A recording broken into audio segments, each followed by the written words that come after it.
네, 오늘은 내 가족 먼저 이기심, 내 가족 먼저 전도로라는 제목으로 하나님의 말씀을 나누겠습니다. 오늘 말씀 익숙하시죠? 예. 왜냐하면 제가 몇 달 전에 이 본문으로 똑같이 설교를 했기 때문입니다. 몇 달 전에 이제 우리가 설교를 제가 본문의 말씀을 전했을 때는 이웃사랑, 우리가 이웃들을 돌봐야 하고 전도해야 하고 하나님의 말씀을 전해야 한다라는 이웃사랑에 초점을 두었다면, 그 부자와 나사로, 그 문 앞에 버려진 나사로에 대한 관점으로 이야기를 했다면, 오늘 본문에 저는 좀 다른 주제로 오늘 말씀의 성경을 조금 이렇게 비틀어 보려고 해요. 이 말씀을 묵상하는데 이제 이 말씀을 가족에게로 향하라라는 하나님의 좀 묵상하는데 그런 본문의 말씀이 있어서, 제가 이웃에게 복음을 전하라는 그때의 설교를 넘어서 이제는 내 가족에게, 우리의 가족에게 복음을 전해야 한다라는 하나님의 새로운 부르심의 주제로 오늘 말씀의 은혜를 나누어 보고자 합니다.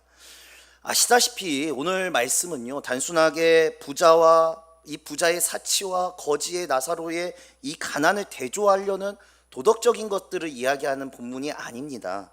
오늘 본문을 통해서 예수님은 인간은 다 죽는다고 말씀을 드렸었어요. 지난번 때도 제가 이렇게 말씀드렸는데, 그 죽음 이후에 마주하게 될 영원한 실제, 그리고 그 실제를 바라보면서 그 믿음이 있다면 우리가 복음을 어떻게 전해야 하는 절박한 사명이 있음을 깨닫는 그 주제입니다. 본문을, 오늘 말씀을 보면서 우리가 느껴야 하는 건 뭐냐면, 예수님께서는 오늘 말씀을 통해서 하시고 싶은 말씀, 경고의 핵심이 뭐냐? 지금 너희가 회개하고 지금 너희가 들으라라는 게 오늘 말씀의 가장 이렇게 요약할 수 있는 주제예요. 하나님은 우리에게 늘 말씀하시는 게 무엇이냐면, 우리에게 아직 시간이 있다라고 말씀하세요. 그때가 복음을 들어야 하는 시간이고, 그 시간이 바로 지금이다라고 이야기합니다. 오늘 본문의 예수님의 이 비유는 바리새인들에게 이야기하는 거거든요. 그런데 이 바리새인들은 하나님의 말씀을 자랑하는 사람이었었어요. 하나님을 자랑하는 사람이면서 그 말씀 중심에 있는 회개하라라는 주님의 말씀은 외면했던 사람들이 바리새인입니다. 자비를 베풀라라는 말씀도 외면했었죠. 예수님은 그 바리새인들에게 이렇게 말씀하세요. 너희가 재물을 높이고 재물로 자기를 높이고 이웃의 고통을 외면한다면 결국 너희가 서 있는 그 문 앞은 심판의 문이 될 것이다 라고 얘기합니다. 그 경고의 결정적인 마지막 부분이 이 부자와 나사로의 얘기예요. 본문을 다시 한번 살짝 간단하게만 말씀드리면, 본문 속 부자는 자색 옷과 고운 옷을 입고 날마다 잔치를 벌입니다. 그런데 그 대문 앞에는 늘 상처투성인 몸으로 있는 부스러기를 기다리는 거지 나사로가 있습니다. 이 문과 문 사이는 그 둘이 만날 수 있는 거리라고 제가 예전에 한번 말씀드린 것 같습니다. 손만 뻗으면, 부자가 마음만 먹었으면 뻗을 수 있는 거리였습니다. 하지만 오늘 말씀의 부자는 그를 외면했습니다. 그 문은 세상에서는 가장 큰 문으로서 부의 상징으로 보이는 문이었지만, 죽음 이후에는 이것이 메가카스마라 그래서 제가 공간이라 그랬었죠. 거대한 공간으로 하나님 나라에 들어가지 못하는 문이 되었다라는 것이 우리가 알고 있는 이 말씀의 기본적인 핵심입니다. 우리가 알고 있다시피 오늘 부자와 나사로의 이야기에서 나오는 문은 불가역성이라는 것을 의미합니다. 불가역성이라는 건 쉽게 말해서 되돌릴 수 없는 것을 이야기해 주는 게 이 문이에요. 너희들의 삶, 인간의 삶, 우리의 삶의 모습이 어떠하더라도 그들 모두는 문을 앞에 서 있다, 문을 끼고 있다. 그것은 되돌리지 못한다라는 겁니다. 그러니까 우리가 살아있을 때 했던 것들이 결국엔 죽어서 하나님께 심판을 받았을 때는 구렁텅이가 되어서 그것을 되돌릴 수 없는 영원한 단절의 상태가 되어버린다라는 거예요. 죽음이 모든 것을 뒤집는다 했습니다. 사람은 모두가 다 죽습니다. 아니요, 하나님께서 만드신 피조물들은 모두가 다 죽음에 이릅니다. 나사로는 오늘 본문의 아브라함의 품에 안겼고, 부자는 음부의 불꽃 가운데서 고통을 받았습니다. 그리고 그곳에서 부자는 이렇게 얘기하죠. 아버지 아브라함이여, 나사로를 내 아버지 집에 보내소서. 내 형제가 5이 있으니 그들에게 증거하게 하소서라고 얘기합니다. 이게 오늘 제가 좀 비틀어 보고 싶은, 저한테 감동을 줬던 묵상했을 때의 말씀이에요. 뭐냐? 지옥의 고통 속에 있더라도 사람은요, 자기 가족을 생각합니다. 우리가 그러잖아요. 내가 엄청난 고통과 엄청난 아픔 속에서도 사람은요, 이기심으로 자기의 가족들을 생각하는 존재라는 거예요. 그걸 보여주는 게 오늘 말씀이에요. 부자가 아무리 많이 가졌고 무엇인가를 향유했고 뭐든 했다 하더라도 자기에게 맨 마지막에 하나님께 심판받았을 때 남겨진 감정, 재산, 명예도 아니라 오직 가족만이 남겨졌다라는 걸 보여주는 거예요. 우린 나사로를 보고 있는데 오늘 말씀은 제가 부자를 한번 보자는 거예요. 부자가 구덩이에 들어갔어요. 들어갔는데 그가 생각한 첫 번째가 뭐냐면 자기 가족인 거예요. 자기 가족. 우리도 마찬가지예요. 우리에 있어서 맨 마지막에, 맨 처음이다, 맨 마지막에 드는 생각이 뭐냐면 내 가족이라는 거예요. 내 가족. 그리고 그 가족에게 벌어질 사랑, 그 가족을 생각하는 마음이 맨 마지막에 순간에 부자에게 남겨진 걸 우리가 확인할 수 있잖아요. 예수님이 비유로 들으셨으니 얼마나 많은 사람들이 이 지옥의 불구덩이에서 자기의 가족들에게 알려달라는 이 메아리가 남아 있었기 때문에 예수님이 이 비유를 말씀하셨을 거 아니에요. 우리도 마찬가지라고요. 내가 어떤 걸 붙잡고 있던, 내가 얼마나 잘난 사람이던, 내가 맨 마지막 순간 하나님의 심판의 불구덩이 속에 들어가게 된다면 맨 마지막 남는 것이 무엇이냐? 바로 가족에 대한 사랑이라는 거예요. 우리는 이것을, 세상의 사람들은 가족에 대한 이기심, 내가족주의라고 이야기합니다. 그러나 오늘 말씀에서 제가 보고 싶은 이야기는 뭐냐면, 우리가 처음이자 마지막으로 우리의 목숨을 다해서 우리가 마지막 순간에 접하는 그 순간까지도 복음을 전파해야 하는 사랑의 마지막 끝 도선이 무엇이냐? 바로 우리 가족임을 제가 봤으면 좋겠다라는 거예요. 내가 사랑을 느꼈고 내 가족에게 마지막으로, 내 마지막에 이기심으로 사랑으로 전하기 위해 내 가족을 떠올렸어요. 그러나 살아있을 때 복음을 전하지 못했었던 그 부자의 가족들은 이 사실을 알지 못했습니다. 부자는 수많은 것들을 세상 속에서 살면서 누렸지만 그의 마지막 순간 앞에 남겨졌을 때에 그가 원했던 건 무엇이냐? 재산을 남겨주거나 어떠한 것을 주거나가 아니라 하나님 나라가 이런 곳이고 지옥의 형벌이 이런 것이다라는 것을 알려달라는 내 가족에 대한 사랑이었어요. 그런데 그 사랑은 이미 늦어버렸어요. 아브라함의 대답은 단호합니다. 그들에게 모세와 선지자들이 있으니 그들에게 들어라.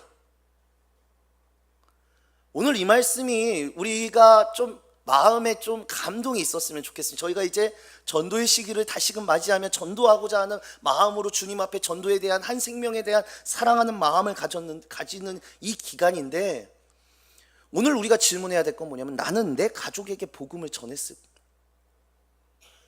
내가 가장 사랑하는 이들이 구원의 길 위에 서 있는가를 돌이켜 보셨으면 좋겠어요. 우리는 세상 사람에게는 복음을 말합니다. 오히려 이웃들에게는 어쩔 때 보면 복음을 전할 때도 있어요. 그러나 정작 가족들에게는 침묵할 때가 참으로 많은 것 같아요.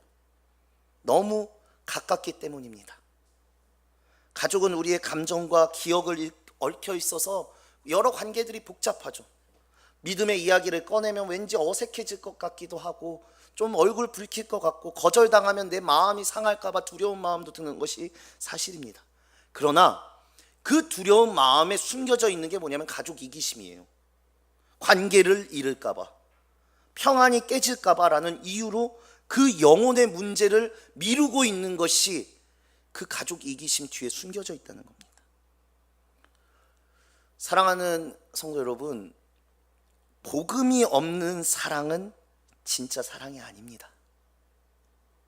진짜 사랑은, 가족에 대한 사랑은, 진짜로 내가 사랑하는 가족이라면 영원한 생명을 함께 누리고자 하는 마음이 있어야 된다는 거예요. 하나님은 우리가 가족을 사랑하는 마음을 복음의 통로로 삼으십니다. 그래서 저는 말씀드립니다. 가족 전도는 구원의 조건이 아니라 구원받는 자의 사랑의 열매라고 얘기하고 싶습니다. 가족 전도는 선택이 아니라 하나님께서 우리에게 맡기신 첫 번째의 사명이에요. 첫 번째. 그래서 오늘 말씀으로 세 가지를 나누고자 합니다. 첫째는 인간의 본성에 자리한 가족 중심의 이기심, 이것을 복음으로 바꿔야 된다는 거예요. 두 번째는 가족 전도는 실제적인 믿음의 순종임을 깨달아야 된다는 겁니다. 세 번째, 그것을 지금 바로 결단해야 된다. 오늘 이 말씀을 좀 깊게 나눠보고자 합니다. 첫 번째로는 말씀을 듣지 않는 자기중심, 회개가 없는, 회개가 부재한 지금의 상황입니다. 부자가 불꽃 가운데서 외치잖아요. 아버지 아브라함이요, 나사로를 내 아버지 집에 보내주세요. 사실 이걸 그냥 우리가 성경적인 관점이 아니라 그냥 보면은 감동적인 말이에요. 자기는 구원받지 못했어요. 부자 자신은 구원받지 못했어요. 그런데 남은 가족만이라도 구원받기를 원하는 마음이에요. 그런데 저는 이렇게 말해요. 이 속에서도 조금만 깊게 보면 자기의 이기심, 자기 중심적인 부자의 마음이 드러나요. 그는 하나님의 구원하심보다 오로지 자기의 혈육만 생각합니다. 지옥에서도 그 부자는 나의 가족이라는 울타리 안에 벗어나지 못한 모습을 보여줘요. 그가 회개해야 되는데, 회개했으면 그가 돌이켜서 문을 열고, 제가 지난번 설교에도 말씀드렸듯이 회개했다면 그가 지금 지옥의 형벌을 받고 있는 것은 어떠한 것들을 베풀지 못했다는 것들, 그런 게 아니라 죄를 지었다는 것이 아니라 회개하지 못한, 마음의 문을 열지 못함인데, 오늘날 우리들에게도 마찬가지지만 우리가 이상하게끔 이 가족 이기심에 있다는 거예요. 물론 이것이 인간의 본성이고 우리가 살아가는 자에 있는 어떠한 마음입니다. 그러나 아담 이후에 하나님의 사랑은 아담 이후에 하나님 중심에서 나 중심으로 변하게 됩니다. 성경이 말하는 인간의 사랑은 성경의 아담의 원죄 이후에 하나님 중심의 사랑이 나 중심의 사랑으로 옮겨졌음이 죄악의 근본이다라는 걸 분명히 얘기해요. 자녀의 성공, 배우자의 행복, 부모의 건강을 위해서는 우리가 애쓰면서도 그들의 영혼을 위해서 우리가 눈물로 기도하지 않는다면 이건 진짜 사랑이 아니다라는 거예요. 가족을 위한다는 이름 아래 숨겨있는 나 중심적인 집착을 빨리 깨달으셔서 제거하셔야 돼요. 하나님이 이 본능을, 우리의 본능이 잘못되었다 부정하진 않아요. 그런데 뭐라고 얘기하냐, 이 본능을 너희가 복음의 통로로 사용하기를 하나님은 원하시는 거예요. 가족을 사랑하는 마음이 하나님을 향해 할 때 그 사랑은 울타리가 아니라 가족을 아끼고 가족과 함께 구원하는 하나님의 구원 계획으로 놀랍게 변화되게 되는 것입니다. 가족 사랑과 하나님의 구원 계획이 같아진다. 얼마나 영화롭고 은혜로운 시점일까요? 내가 열은, 가족을 향해 열었던 그 문을 통해 복음이 흘러가고 하나님 나라가 임하는 그 첫 번째 현장이 우리의 가정이 됐다면 하나님께서는 그 가정을 사용하신다라는 거예요. 아브라함이 이렇게 얘기합니다. 모세와 선지자들이 있으니 그들에게 들어라. 하나님께서는 모세와 선지자들을 분명히 이야기하고 있어요. 또 오늘 말씀에 나왔던 메가카스마라는 큰 구렁텅이는 사후에 이제 우리가 죽고 나서는 절대로 되돌릴 수 없다라는 걸 우리한테 알려주고 있어요. 그러므로 되돌릴 수 없는 그 시기가 오기 전에 회개함으로 그리스도의 복음을 듣게 하고 그것으로 인해 다시 회개하여 하나님의 은혜와 사랑을 깨닫게 하고 주님의 자녀가 되게 하는 것이, 그것이 우리에게 남겨진, 우리에게 있는 첫 번째 사명이자 마지막 사명이 될 수 있다는 거예요. 말씀을 듣지 않는 사랑은 언젠간 후회가 되거든요. 되돌릴 수가 없다는 건 후회가 가득하잖아요. 그러나 말씀 위에 세워진 사랑은 영원히 남는다라는 걸 기억하셨으면 좋겠어요. 이게 가족 전도는 두 번째로 실제적인 믿음의 순종이에요. 예수님이 사도행전 1장 8절에 이렇게 얘기하죠. 오직 성령이 너희에게 임하시면 너희가 권능을 받고 예루살렘과 온 유대와 사마리아와 땅끝까지 이르러 내 증인이 되리라. 여러분들 아시다시피 예루살렘은 가까운 데예요. 하나님께서, 예수님께서 복음을 전파하라 하셨을 때 저쪽에 있는 이웃, 누군가의 이웃 물론 중요하지만 먼저 예루살렘부터예요. 예루살렘, 내 가족부터라고요. 나의 가족, 가정에서부터 복음이 가까운 그 진리가 선포되고 흘러갔을 때 우리의 믿음의 자리가 구원의 자리가 되는 것이고 하나님께 구원받은 백성들이 늘어나게 된다는 거예요. 노아, 성경의 노아는요, 여호와께 은혜를 입었고 그 은혜가 가족 구원으로 이어집니다. 성경의 여호수아는요, 나와 내 집은 여호와를 섬기리라라고 고백합니다. 디모데의 믿음은 외할머니 로이스와 어머니의 유니게에서 흘러나옵니다. 하나님은 언제나 한 사람을 통해 한 가정을 구원하신다라는 거예요. 여러분들이 그 가정의 구원의 사명을 가지고 계세요. 오늘날 우리의 가정이 어떻습니까? 식탁은 함께하지만 하나님의 말씀은 사라져버린 시대예요. 대화 속에 세상적인 근심은 너무나 많은데 가득 찬데 예수님이라는 이름은 들리지 않는 시대예요. 가족의 복음을 전하는 게 가장 어려운 그런 시대예요. 맞아요. 그러나 가장 가까운 관계일수록 하나님의 복음을 전하고 내가 진짜 사랑하는 우리 가족에게 하나님의 복음을 전하는 것이 전도의 첫 번째 걸음임을 잊지 않으셨으면 좋겠어요. 진정한 순종은 평안한 길이 아니잖아요. 오늘 우리 지난주 목사님께서 말씀하셨지만 멍해라는 것은 아예 편한 게 아니에요. 다 벗어버린 게 아니에요. 물론 주님이 저 주시지만 가장 무거운 짐을 가장 큰 소가 끌고 가지만 함께 나도 조금은 지고 있는 거예요. 내가 아무리 힘들다 그래도 주님이 지고 있는 나의 멍해보다는 가벼운 거예요. 성령의 도우심 없인 가족 정도는 물론 불가능합니다. 설득의 문을 두드릴 수는 있지만 마음의 자물쇠를 여는 분은 성령님이십니다. 그래서 우리가 기도하는 거예요. 전도할 때 구원받은 자의 열매로서 가족의 전도, 가족을 구원하고자 하는 이 눈물로 씨를 뿌리는 그 눈물은 하나님이 잊지 않으시기에 우리가 그 믿음으로 나아갔으면 좋겠습니다. 오늘 말씀의 세 번째로는 부자가 말을 합니다. 바로 지금이 기회임을 우리 부자의 말을 통해 알 수 있어요. 죽은 자가 살아나면 그들이 믿을 것이다 라고 얘기해요. 그러나 아브라함이 대답합니다. 모세와 선지자들의 말을 듣지 아니하면 비록 죽은 자가 살아나도 믿지 않을 거다. 믿음은 기적에서 오지 않는다는 거예요. 우리가 오해하는 게 뭐냐, 신앙생활 많이 하다 보면 기적을 뭔가 보여줘야 사람들이 예수님을 믿는다고 생각해요. 우리 가족이 예수님을 믿는다고 생각해요. 아니에요. 예수님 분명히 말씀하시잖아요.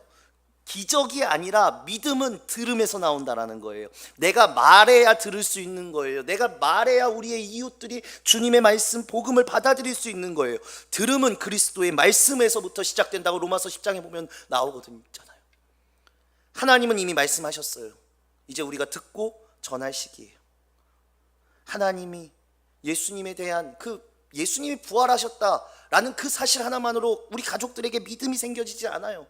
계속 전해야 돼요. 내 가족의 구원을 위해서, 내 가족과 함께하는 구원의 그 날을 위해서. 오늘은 듣지 않는 시대입니다. 하나님의 말씀이 홍수처럼 되고 있어요. 리모컨 하나만 딸깍 누르면 나오는 게 말씀이에요. 그리고 유튜브와 SNS 5분 설교, 1분 설교, 무슨 몇 분 설교는 정말 많아요. 30초 설교도 있잖아요. 그런 거에는 어떻게 보면 우리가 그런데도 우리는 말씀을 듣지 않아요. 세상적인 쇼츠나 유튜브는 너무나 잘 보고 있어요. 그런데 하나님의 말씀은 받아들이지 않아요. 우리의 영적 무관심이 오늘 성령께서 만져주셔서 귀를 열어 우리가 변화되고 가족을 구원시키는 구원의 통로가 되시길 간절히 소망합니다. 사랑하는 성도 여러분, 부자는 너무 늦게 깨달아 버렸어요. 그러나 우리에게는 아직 시간이 있어요. 오늘이 바로 그 기회고 이번 명절 연휴 기간이 바로 그 기회예요. 우리 자녀들 먼저 갔다면 전화로라도 늘 하나님 앞에 우리 자녀들에게 구원의 메시지를 전해주시고 우리 가족들에게 구원의 메시지, 주님의 복음을 전해주세요. 사랑하는 이에게 복음을 전하세요. 그러면 그 복음을 전함으로 통해 오늘이 구원의 날이 될 수 있는 거예요. 제가 이 말씀을 오늘 왜 준비하게 되었냐, 제가 저에게도 이 부자와 같은 돌이킬 수 없는 후회가 있기 때문입니다. 이 말씀을 준비하면서 오래전에 제 인생의 그 한 장면이 떠올랐는데요. 저희 아버지도 일찍 이제 세상을 떠나셨습니다. 제가 이제 그 화장터에 화로 앞에 이렇게 서 한참 울었던 기억이 납니다. 왜 그랬냐면 이 그 어린 초등학교 6학년 꼬마애가 그 화로 앞에서 이제 울고 있는 한없이 울었던 것 같아요. 왜냐하면 저희 아버지도 이제 믿음으로, 아버지께서 믿음으로 가정을 세우셨어요. 저희 가정이 예수를 믿게 된 가장 큰 결정적인 이유가 아버지의 믿음의 시작이었었어요. 그래서 제 이름을 하나님의 사람이라고 지으셨고, 제 동생의 이름을 하늘에서 내린 아들이라는 이름의 하린이로 지으셨었어요. 근데 IMF를 경험하시고 나서 저희 아버님이 삶이 무너지신 거예요. 삶이 완전히 무너지시니까, 거기다가 이제 마지막으로 IMF 맞고 나서 이렇게 다 되고 나서 힘들고, 우리 그렇게 되고 나서의 모든 것들이 실패하시니까, 실패가 반복되시니까 마지막에 이제 아버님이 놔버리신 거죠. 자신의 삶을 놔버리신 거예요.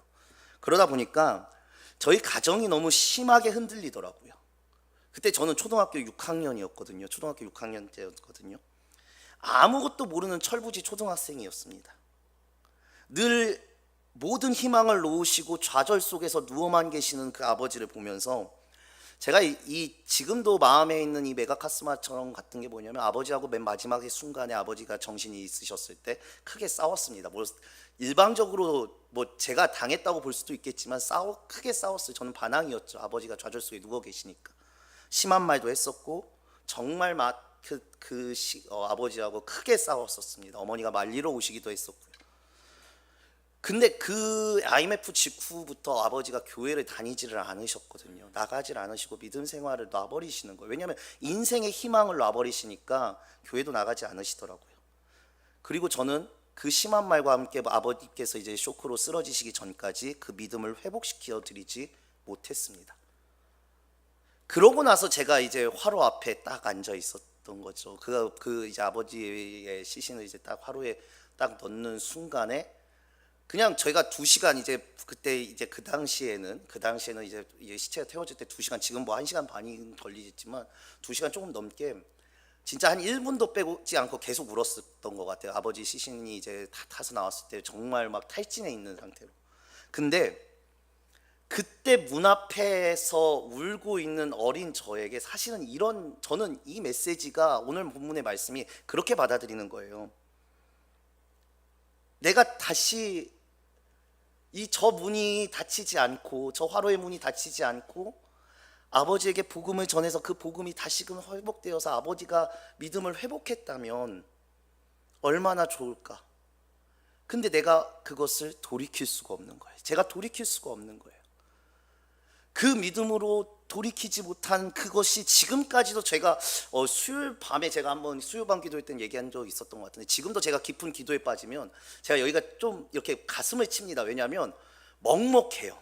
돌이킬 수 없는 아실 거예요. 몇몇 기도하시는 분들 보면 기도하다가 저에게 해결되지 않은 이 메가케스마가 저의 마음을 상당히 짓누르는 거예요. 그래서 저는 사랑은 미루지 말아야 한다. 주님 앞에 회개하는 기회가, 주님 앞에 돌이킬 수 있게 하는 가족들에 대한 그 마음은 절대로 미루지 말아야 된다라고 제가 그 화로 앞에서 어떻게 보면 마음을 먹었던 것 같아요. 물론 중간에 약간 탈선하긴 했지만. 여러분들도 마찬가지입니다. 이제 추석 기간이고 우리 연휴 기간을 보냈습니다. 여러분들이 이런 후에 메가카스마를 남기지 않으시길 주님의 이름으로 간절히 소망합니다. 저는 늘 얘기하거든요. 이제 미루지 않고 복음을 자랑하겠다. 성령께서 그때 마음을 전해주시는 거예요. 우리의 마음, 저에게 믿음의 씨앗을 남겨주신 저희 아버지, 제가 그 믿음을 끝까지 지켜드리진 못했지만 그날 화로 앞에서, 그 문 앞에서 흘렸던 눈물이 제 인생을 바꾸었습니다. 그 눈물이 오늘 제 입술에서 복음을 전하는 불씨로 남게 했습니다. 여러분들도 마찬가지입니다. 오늘 나의 가족들, 나에게 전해지지 못한 가족들, 문을 열지 못한 가족들이 있다면 오늘, 그리고 이번 기간에, 이 전도의 기간 동안 가족들에게 복음을 전하실 수 있기를 간절히 소망합니다. 하나님께서는 그 입술을 쓰셔서 놀라운 구원의 은혜로 살아가게 하신다는 것입니다. 가족 이기심이라고 얘기합니다. 가족주의라고 얘기합니다. 아니요, 그리스도인들에게는 가족 전도 우선순위입니다. 잊지 마십시오. 우리가 맨 마지막에 남는 감정은 가족을 향한 구원의 감정임을 오늘 말씀을 통해 잊지 않으셨으면 좋겠습니다. 그리고 주님께서 말씀하셨던 그 사랑의 전파를 내가 이루어 나가서 우리 가족이 아름답고 행복하고 구원의 날에 주님 가운데 뛰어노는 그런 아름다운 구원의 삶을 살아가겠습니다 다짐하며 주님께 우리의 가족을 전도하고 주님의 품 안에 안겨드리는 사랑하는 성도님들 되시길 간절히 소망합니다. 기도하시겠습니다. 주님, 오늘 우리가 함께 주님의 말씀을 듣습니다. 하나님께서 명절을 통해 연휴를 통해 풍성함과 가족들의 기쁨을 그 은혜를 우리에게 허락해 주셨습니다. 오늘 우리가 주님의 말씀을 들으며 그 가족들에게 복음을 전파하는 전파자가 되기를, 전도자가 되기를 소망합니다. 하나님, 주님께서 말씀하신 그 복음 전파자의 삶을 내가 살기를 원합니다. 우리 가족부터 이웃에 이르기까지 하나님의 사랑을 오늘 지금 전파해서 돌이킬 수 없는 후회가 아니라 하나님 앞에 나아가는 구원의 기쁨과 구원의 은혜가 넘쳐나는 삶이 되도록 인도하여 주시옵소서. 감사드리며 예수님의 이름으로 기도드립니다. 아멘.